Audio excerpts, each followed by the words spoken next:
I'm going to give you another reason why the number of people that you can trust really at a very high level is limited, or overall is limited. And I'm going to start with the fact that trust is dynamic.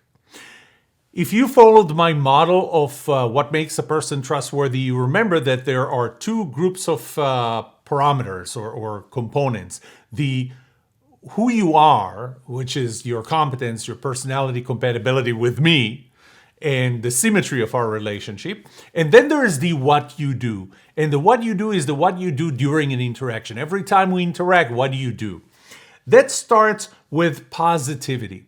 Positivity sets the tone. If I consider your interaction with me to be positive, then we can start building trust. If I consider it negative, well, obviously I'm not going to trust you more. It's more the more time I spend with you, I'm not going to trust you more because your interaction with me is negative. And I'm probably just going to stop it. So let's assume the starting point is that your interaction with me is positive.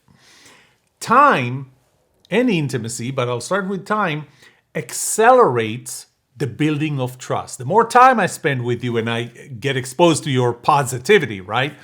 The more time I spend with you, the more frequently I spend time with you, the faster I'm going to trust you, or the faster the trust that I have in you is going to grow. Same applies to intimacy.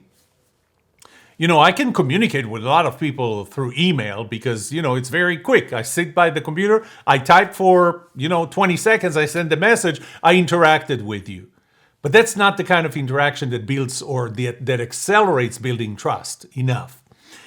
The in-person, one-on-one, face-to-face interaction is the fastest way to build trust. This is when we can see body language, we can see the consistency of body language and with the words that you use or what you're saying. We can tell that you mean what you say. But again, this kind of goes back to time, and this is why the two are combined, time and intimacy. How much time, how much intimacy can I spend with everybody, with all of my, 3,000 Facebook friends? Not so much. So I'm limited in my ability to accelerate that building of trust to only a few people. That's one other reason why you're limited by how many people can you really trust and overall trust at different levels.